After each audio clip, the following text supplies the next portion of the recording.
Good morning and welcome to Second Parish in Hingham Unitarian Universalist Church. This morning we're welcoming Tom Schade, Reverend Tom Schade. Tom served the First Unitarian Church of Worcester from 1999 to 2013. He also served as a trustee of the UUA from 2019 to 2022. He lives in Plymouth, Mass, and on the communications committees of Elder Climate Action. Are there any announcements? Not true? I don't know where that little thing about that committee came in. Okay. I never said, oh, is that you? Okay. A little cut and paste. All honor to Ken. Now I have to go to meetings?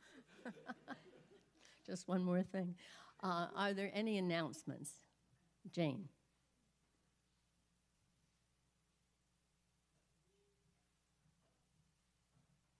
Good morning.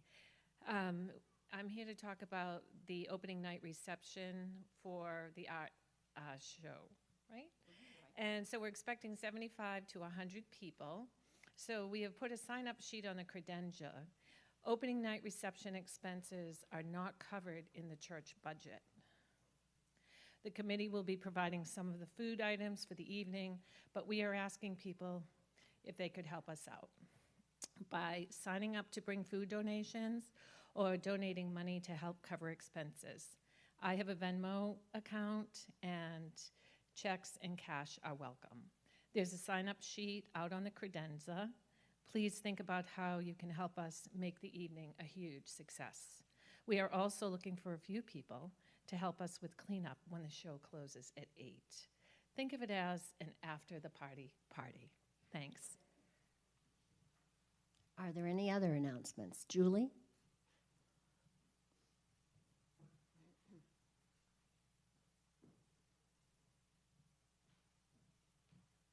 Good morning. I just wanted to remind everyone that the Easter plants insert is in here, so if anybody has not done it and is interested in getting an Easter plant, please fill this out and give me a check or cash or whatever, and I will give it to Sandy. Thanks so much. Any other announcements? Lisa? Okay, Peggy.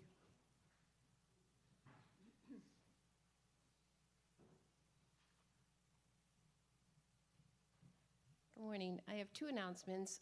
One, there will be an informational meeting on April 27th, Sunday, during coffee hour for anybody who's interested in becoming a member of Second Parish.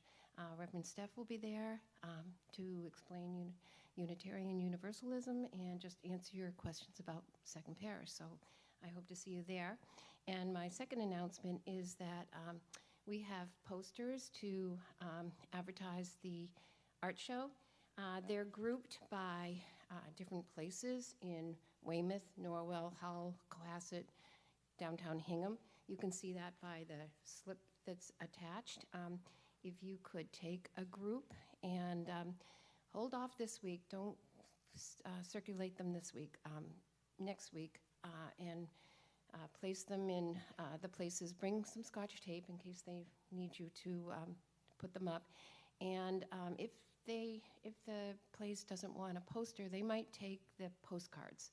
So take a bunch of postcards with you and do a great job of circulating. These will be on the credenza today, so I hope most of them are gone by the end of the coffee hour. Lisa?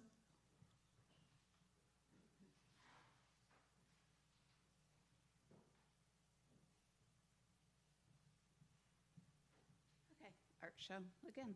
I'm going to be quick today, though.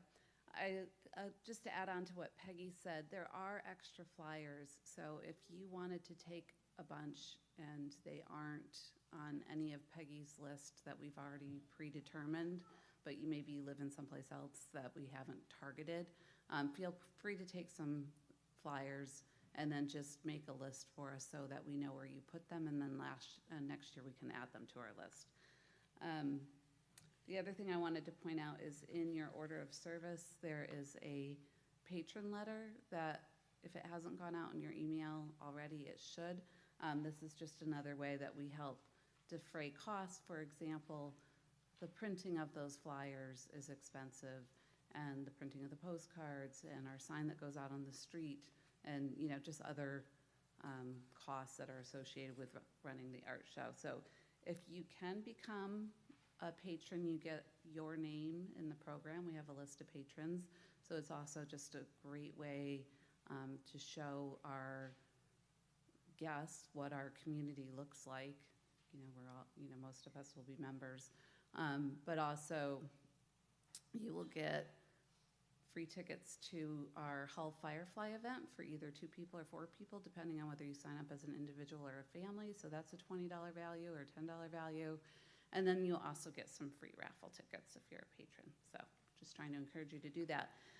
The other thing is I have printed out the Sign Up Genius that went out last week, I believe, and some of you have signed up, so thank you so much. But I did print it out, and we can talk about it in coffee hour. I might track you down to see if anybody else can help. But thank you to those who have signed up.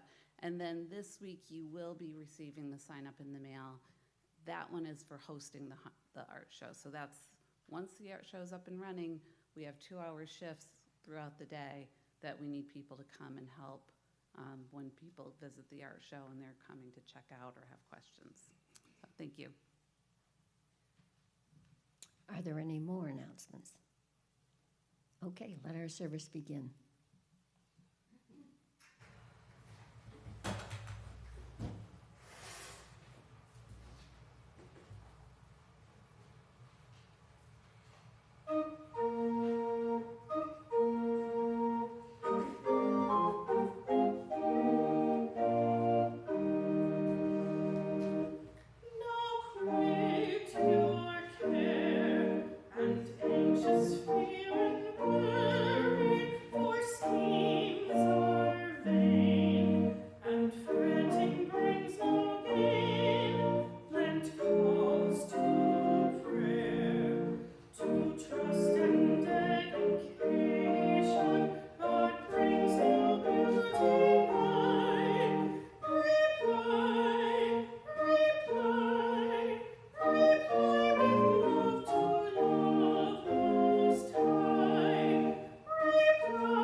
Good morning, everyone. Hey, I've been here enough that some of you are all looking familiar to me. So it's good to be back.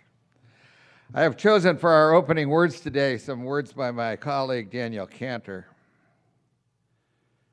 Arriving on these shores of hope, abandon your cynicism, your despair, your short view of humanity, and look up and see that you are not alone in our separateness. We are not forsaken nor forlorn. We can be each other's dreams, unrestrained by desperation. We can see beyond the setbacks, the horizon of setbacks and defeat, and know that others have journeyed farther than we have. And they have seen so much and not lost themselves to resignation. Arriving now on these shores of hope, embrace the here and the now, the blessings and the presence of holy matters. Here and now we are together and we are stronger for it. And whether you are forlorn or uplifted, Let us together enter worship as if it were a new matter, a new day, a new chance at life. They say that faith is belief in things that are unseen. And in that spirit, let's sing hymn number 63, Spring Has Unwrapped the Flowers.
Now, Robin will light the chalice as we say together the covenant of your congregation. With love for each other and with respect for each person's search for truth and meaning, we unite to be of service to our neighbors and the larger world.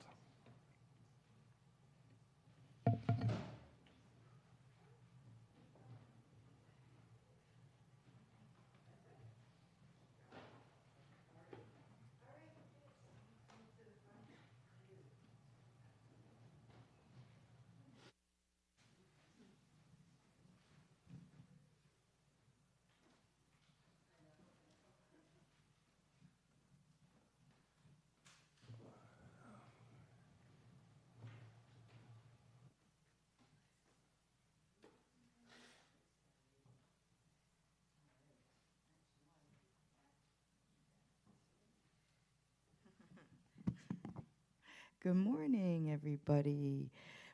Let's do names. We forgot to do that last week. Can you say your name into the microphone? Whitney. Good morning, Whitney. Who are you? What's your name? Can you say? Benji. Teddy. Teddy. Caroline. Hi, Caroline. Molly. Hi, Molly. Nolan. Hi, Nolan. Noah. Hi, Noah. Does he want to say anything? Panda. Panda. Hi. Maddie. Hi, Maddie. Welcome. Cam. Hi, Cam. Good to see you again. Molly.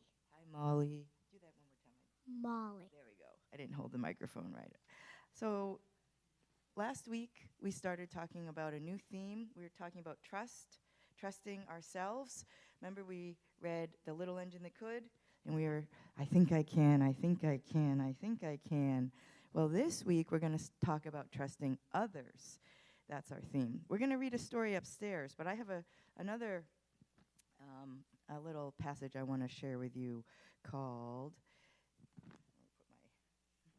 Part of Wonderful Welcome by Janine Grossmeyer. Do you all remember your first day of school? My first day of school was in COVID. During COVID, oh boy, that must have been a hard time. So it might have been different than what I'm about to say, but in a year when you're not in COVID and you're going to school with the kids in person, you might have remembered that first day. Not the first day when you're home, but the first day you actually went to school with other people in a classroom. And I bet your parents and grandparents remember their first days too. Huh? You all probably remember your first days out there, right? Even though it might have been a long time ago. Going to a new place and starting something new can be exciting, but it can also be a little scary. I call that Schade, kind of scared and excited. And we often have a lot of questions like, where do I sit? Or what time are we going to eat lunch? Where's the bathroom? Can I climb trees outside? Does the teacher expect me to do homework? And of course, when can we go outside to play? Right? Those might have been some of your questions in the first day of school. At school, the teacher shows you where the things are, explains how things work. She tells you the rules. And once we know what we're expected to do, and what we're allowed to do, then it's not so scary anymore. We know the expected behavior. But sometimes there's no teacher. Like, for example, on the playground, when there's just kids. I know there's people watching you, there's teachers watching over you, but you have a lot more freedom on the playground. You're allowed to play and make up your own rules, right? Sometimes you make up your own game, and you all, the kids, decide how it's going to be played, right? The teacher's not telling you how to play the game. You're making it up yourself. And, like, for example, on the jungle gym, you might decide that the red bars are fire, and you can't touch them when you climb. Or maybe when you play tag, you decide that a person has to count who is it. They have to count to 10 first before they can look for everybody else. It can be a lot of fun to make up your own rules to your own game. You get to make it just the way you like it. But that is if the other kids agree, right? What if you think the red bars on the jungle gym are fire and can't be touched, but there's another kid that says the red bars are fine, and you can touch them however you want? That's hard to play a game when you're not agreeing on the rules. There's lots of different ways to play a game. And if you don't want to play all by yourself, because you can't really play tag by yourself, there's lots of games you really can't play by yourself. If you want to play with other people, then everybody has to agree on what the rules are going to be that you play. Maybe you keep all the rules that you like. Maybe you change some of the rules. And somehow, some way, after discussing and changing and arguing and compromising, everybody agrees on what the rules should be. Maybe you don't like some of the other kids' rules that much. Maybe some of them don't like your rules that much. But in the end, you all agree on what the rules are going to be because you got some rules you like, they got some rules they liked. Compromise, right? And then finally, everyone promises to each other to follow the rules with no cheating, and then you can play, and then you can have fun. When we agree to follow the rules that we make together, we're covenanting with each other. A covenant is a promise that we make to each other about what we're going to do and how we're going to behave. We need a covenant to have fun, to play a game. Because if we don't agree on the rules, we're not going to have a lot of fun. And covenants are not just for the playground. They can be made by people in families. They can be made by students in schools with teachers. They can be made in religions, too. Like we have a covenant here. Our Unitarian Universalist religion has a covenant. Our UU covenant was made about, anybody want to guess how many years ago? A long time ago. Anybody want to guess? Yeah, Molly? 1,255 years ago. Wow, that is a big number. I did say long. It's a little less than that. Smaller number. 299 million thousand. Wow, that's, I think, a bigger number. That's a really long time ago, before, like, the dinosaurs. What do you think? 200 years ago. That's closer. It was 50 years ago. Thank you all for playing, though. I love that you guessed. 50 years ago, the UU covenant was made when your parents and your grandparents were young. Back then, did you know there were not any Unitarian Universalists? there were Unitarians, and then there were Universalists over here. But they were not the same group. They were two separate groups, two different religions. And they had different names, they had different buildings, different songs, and different rules. So the Unitarians over here and the Universalists over here, they'd been talking to each other for a long time. And even though they had different rules for how they did things, they realized they agreed on a lot of important ideas, many principles of life. And just like the kids on the playground, even though they had different rules, they wanted to play the same game. So in 1960, they decided to play together. They knew they had to figure out new rules that the Unitarians over here and that the Universalists over here would all agree to follow.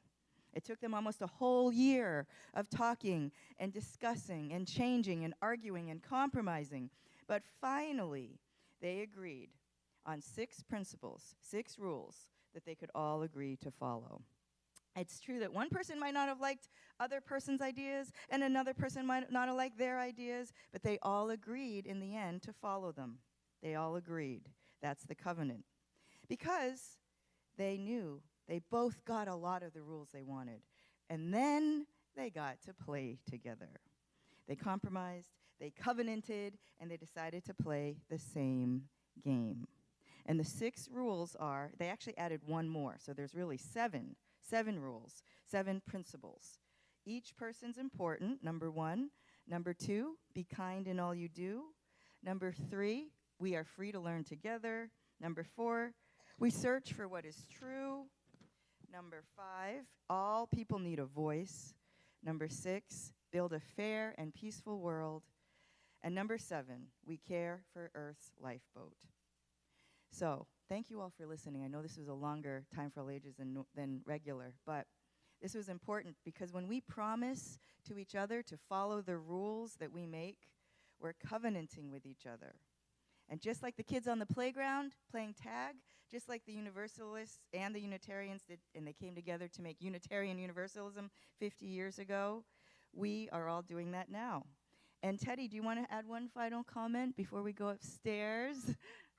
Want to say something, and the oldest person I know is 95. I think she might have been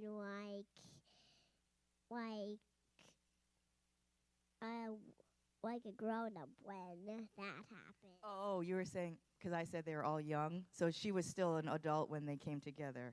That's a really good connection you just made. Some of the people were younger than they are now, but they still might have been adults. That's a good point. On that note, everybody, we're going to talk more about covenants upstairs and talking about trusting other people. Alrighty? So, Mark, can you play us out, please? Thank you, everyone.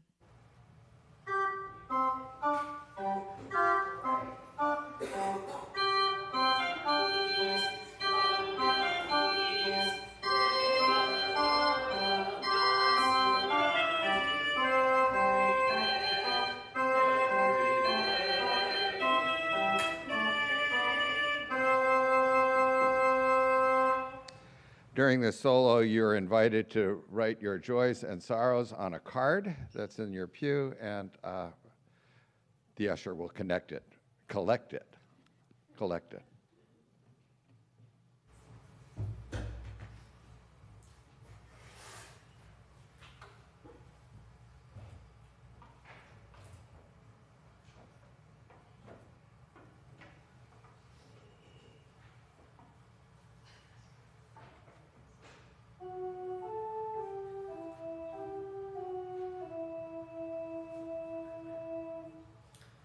Into the womb.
prayers for peace in Israel and Palestine on this Passover and approaching Easter. The art show is only 18 days away, a joy and a concern.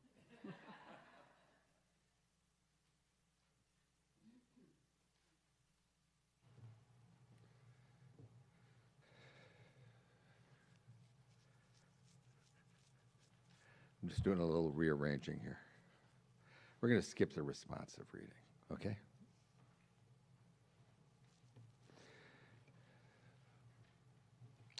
Let's sing Spirit of Life.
For the prayer today, I went to the 1934 Hymns of the Spirit, which was a hymnal, commonly called the Red Hymnal,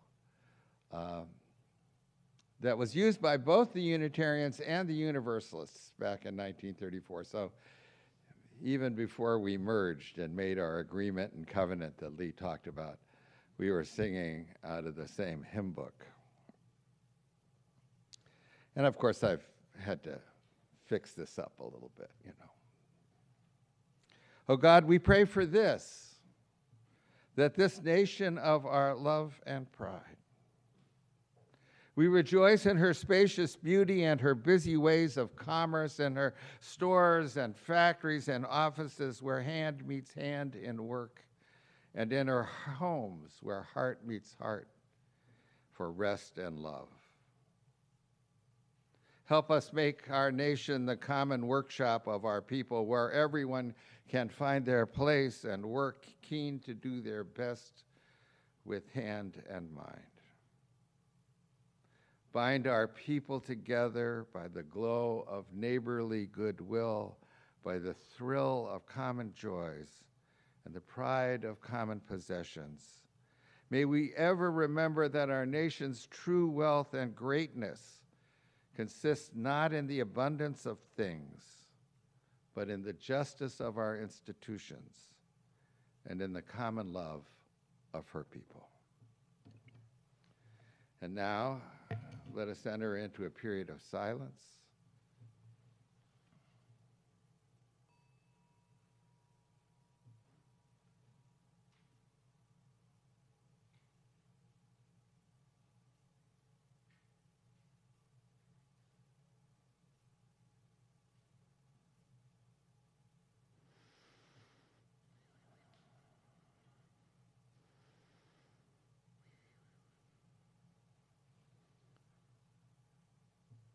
And please join me in the prayer of Jesus. Our Father, who art in heaven, hallowed be thy name. Thy kingdom come, thy will be done on earth as it is in heaven. Give us this day our daily bread, and forgive us our trespasses as we forgive those who trespass against us. And lead us not into temptation, but deliver us from evil. For thine is the kingdom and the power and the glory forever and ever. Amen.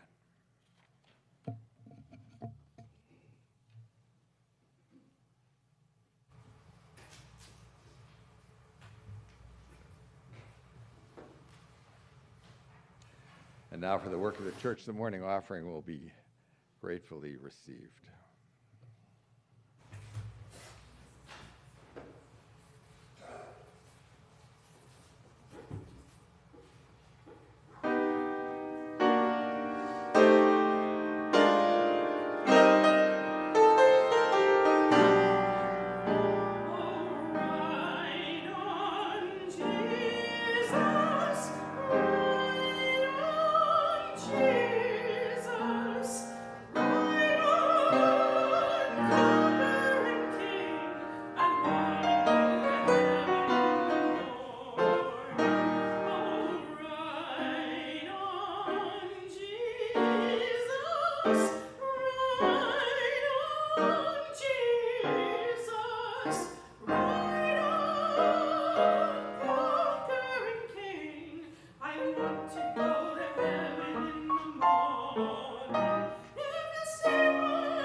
Please rise for the doxology.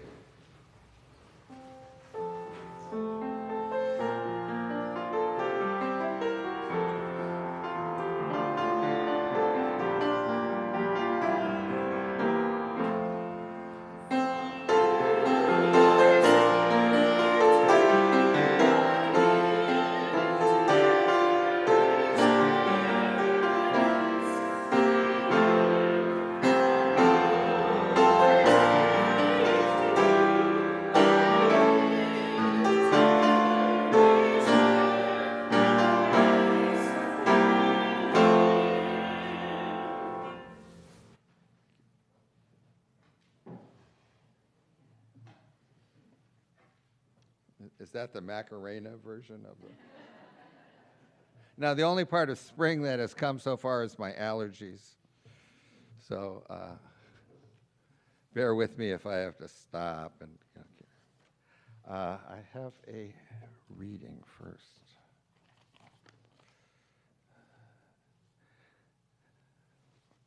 This is a poem by Matthew Brenneman, Aspens. They say that aspens propagate and grow, not scattering seed pods to the whimsies of the wind, but from a common root below, which binds them surely each to all, and is their counterpart to human love. So that you'll find no solitary tree, but in great stands arrayed against the cold, they seem to keep each other company. And now, at the very depth of fall, they cloak the mountainsides with fields with cloth of gold.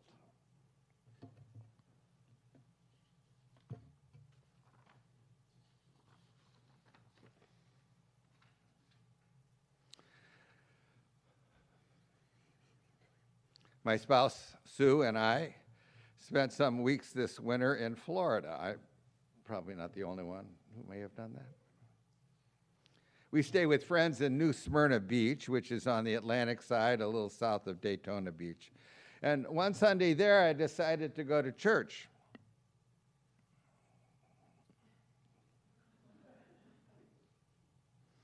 A little vacation from my vacation. So I headed over to the New Smyrna Beach UU Fellowship. And I'm telling you this story because I think it's important for new UUs to know how some of our co-religionists practice our faith. The New Smyrna Beach UU Fellowship is what they call community-led, which is their way of saying that they don't have a minister and they don't plan to get one anytime soon. They do have a building, an old house, which they have renovated. It's in one of the black communities of New Smyrna Beach. It's simple and well decorated. They even have pews. I suspect they got them secondhand. The speaker that morning talked about the role of elephants in Hindu spirituality, which was interesting. I personally think church should be more than interesting. It was a congregation about this size when everybody was in, no kids. But they recited their fellowship's covenant, and they heard each other's joys and sorrows, and they sang Spirit of Life together. They had no piano, but they used recorded accompaniments, kind of like a karaoke hymn sing. And their president led them in a prayer. And for our final hymn, we sang, Lift Every Voice and Sing, which is not an easy song, but they gave a really good effort. And I felt completely at home and completely welcomed. I had not told them I was a retired minister. And most of all, I felt comforted, challenged, and given comfort. I was with our people. And when it came to the announcements, it was clear that the people of this congregation were deeply committed to community action to resist the growing authoritarianism of the present moment. And these present moments are scary, aren't they? We have what somebody called the temper tantrum stage of the resistance to change in America. You know, when a child's having a temper tantrum and they just are lashing out at everything because they're so mad at what's going on. So all of the institutions and structures that support an emerging multiracial democracy are under attack. The federal agencies and their spending, which support people and pursue worthwhile goals, are being cut and eliminated. Drastic steps that could be harmful to our shared prosperity are being taken to combat some ill-defined emergency. And all of the social tensions and problems are being blamed first on immigrants and ultimately on liberals and for the most extreme on the Jews. And I am afraid that this era of our history will end in political violence. There are too many guns in the hands of too many people who hold on to apocalyptic theologies and ideologies for our differences to end peacefully. I hope I am wrong, but I don't think so. So where are we, Unitarian Universalists, in all of this? Why do we have a stake in this conflict? Why are we led to take a side in these times? I want to go back to history older than the history that Lee talked about of the last 60 years, but back 200 years. We're seeing the unfolding, the final flowering, perhaps, of the oldest conflicts in U.S. religious history. And our way of religion, Unitarian Universalism, emerged from the mainstream of American Protestantism in a particularly clear expression of this deep and ancient conflict. Let me be a little more precise. The mainstream of American religion has usually been white Protestantism, in alliance with the conservative elements of Roman Catholicism. And there are lots of other religious others, the secularists, the adherents to world religions, the spiritual paths of Black, Indigenous, and people of color. But the white Protestant mainstream, which is now mostly evangelical, is deeply invested in a particular theology of history. And for me to define that term, a theology of history is like a philosophy of history. It defines human history as one story with a beginning and a middle and an end. And the dominant Protestant theology of history says that in the beginning, God created humanity, which rebelled against God. And God would be justified in destroying sinful humanity, but God came to earth as Jesus to save us. But that salvation did not take. And so Jesus will someday come again in a final battle in which God will choose some people to be spared and all the rest of us will be destroyed by God's wrath. So most people will die, but they will have deserved it anyway. Because one implication of this theology is that human nature is corrupt and depraved, and that therefore God has established human hierarchy among human beings to keep control of the depraved and sinful masses of people whose fate, frankly, has already been sealed. It's an apocalyptic theology, a theology centered on the final ending of humanity in a final battle between good and evil. And all apocalyptic theologies are, in the final analysis, genocidal fantasies. When you think about Armageddon, you're giving yourself permission to imagine the death of millions of people that you don't like, but at the hands of God. So it's kind of morally okay to be indifferent to their fate.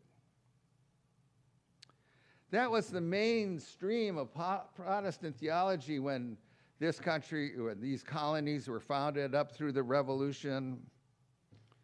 And there was no group of people more at the center of that theological movement than the New England Puritan clergy. They were Protestant Calvinists. But our religious tradition, the Unitarians and the Universalists, were born when a group of New England Puritans broke with that Calvinism. Because one of the problems with Calvinism has been that it's never been compatible with the ideals of democratic self-government.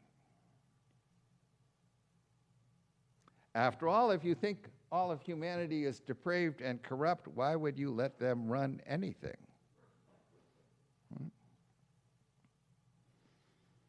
So it's not an accident that in the period, in the generation after the American Revolution,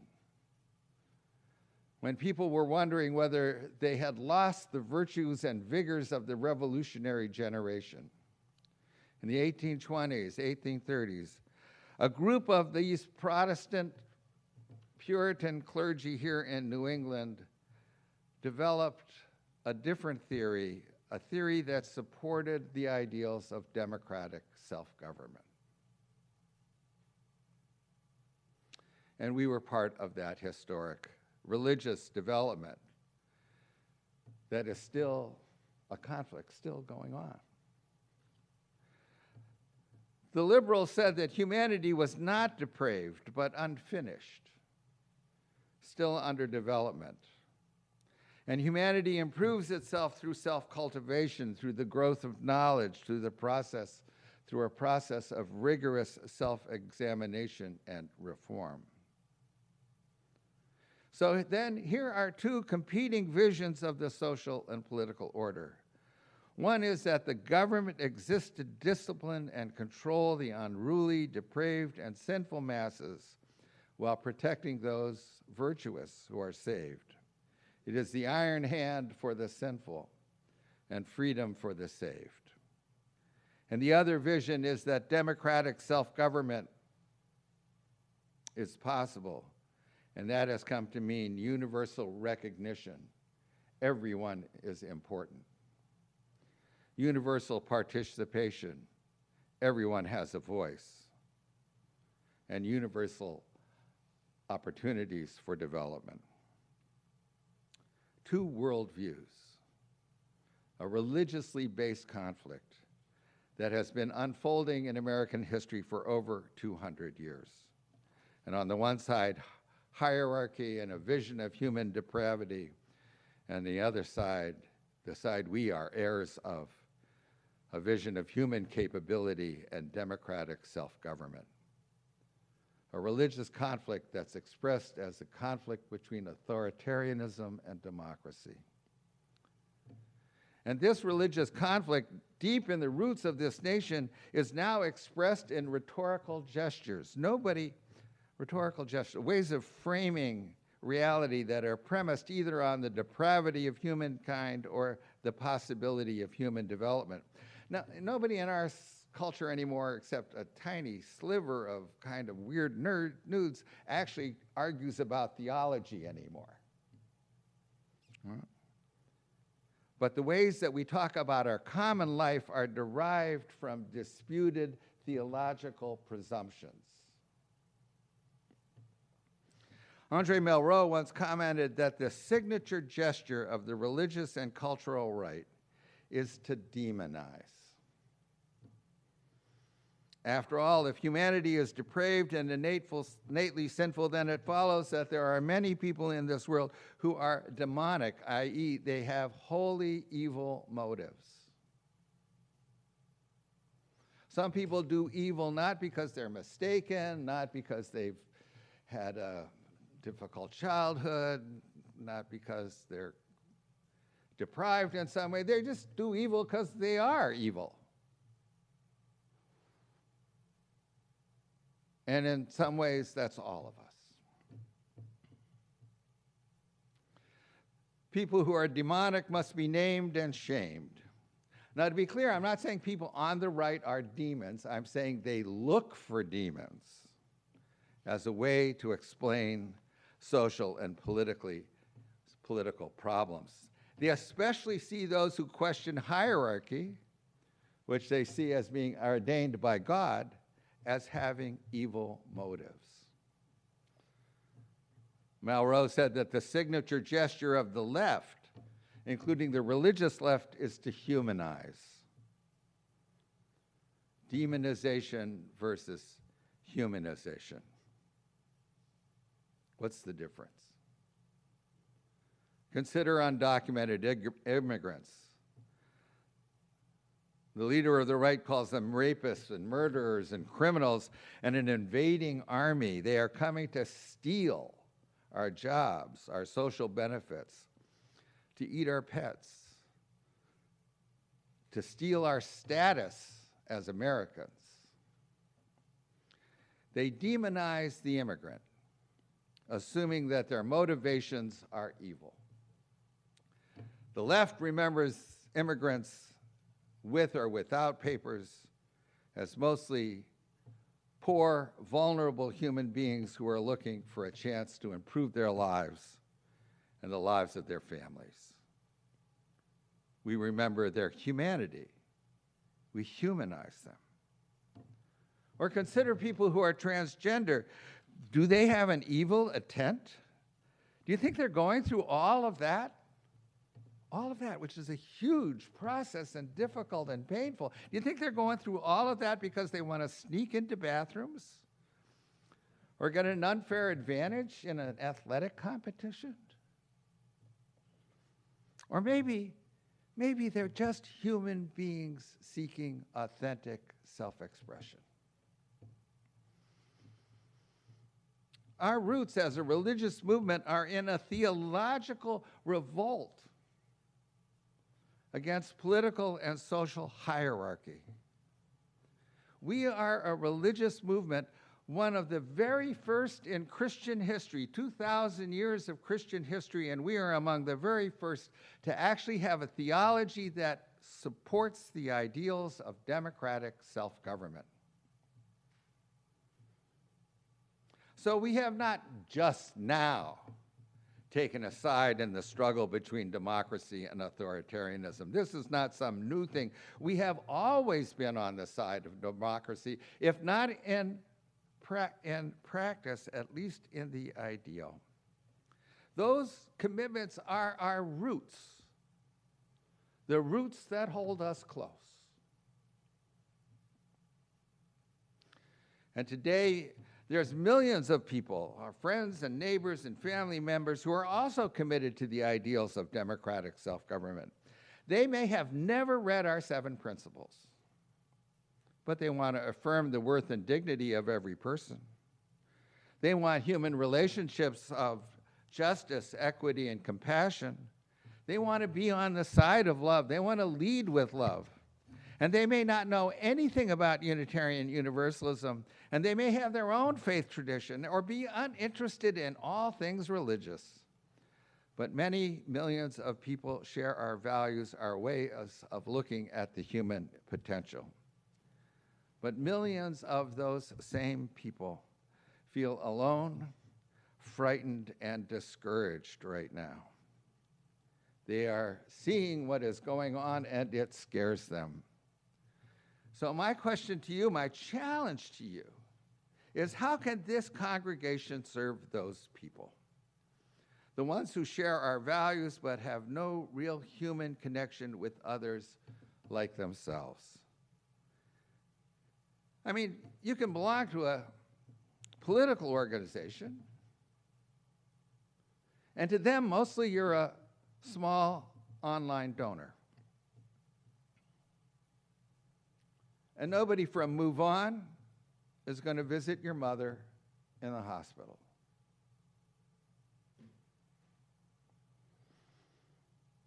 They doom scroll on their phones before they go to bed, and then they can't sleep. And there are lots of people in the world who will feed their outrage, but no one to give them comfort or to give them hope. Can this congregation be a connection station for all those who feel alone and afraid at this moment in history? Can we put aside whether or not they become Unitarian Universalists or join this congregation? Can we be a place where they can find connection to others who share their concerns and fears? Let me tell you another story about my church life this year. I go to the First Parish in Duxbury, and we sign the book there, and we make our pledge there. And a couple of weeks ago, we sang We Shall Overcome, hymn number 139, I think it is, there as our final hymn. Now, I have sung that song, I would guess, in groups several hundred times in my life. But this time, it felt different. Whereas in the past I had sung that song as an homage to the bravery and courage and inspiration of the civil rights movement, it felt different that Sunday. We were singing that song together while the President of the United States and his minions were running roughshod over the Constitution, where he was threatening to invade our neighbors and had pardoned extremists who violently attacked the U.S. Capitol. And on that day, which is a Sunday just like this day, that congregation and I and Sue sang, We Shall Overcome, and it felt in that moment like it was our song for our times, expressing our solemn determination that we would not only survive all of this, we would prevail in the end. And that government for the people and by the people and of the people would not perish from this earth.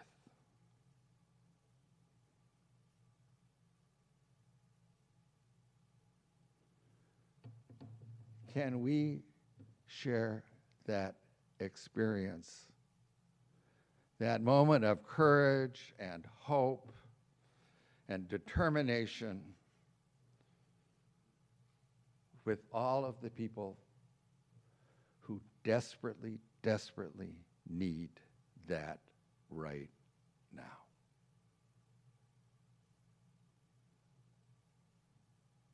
Let's put aside for a moment our concern about the budget, the church budget. Let's put aside for the moment whether or not our membership rolls are growing. Let's put aside for a moment of whether or not the right mix of men and women and black and white and young and old are in our congregation. Let's put that aside. Let's just open the doors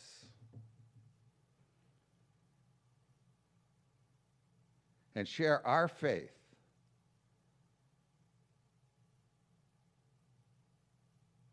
The faith that has come down to us through the centuries and has prepared us for this moment.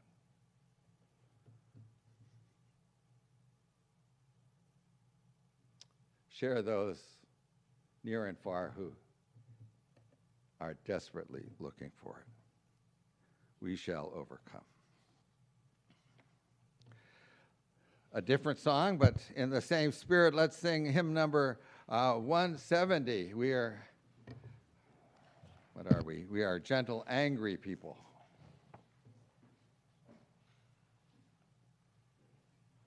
Did I skip something? Oh, verses 1, 2, 4, and 5. Otherwise it gets long.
Thank you, good people, for inviting me once again.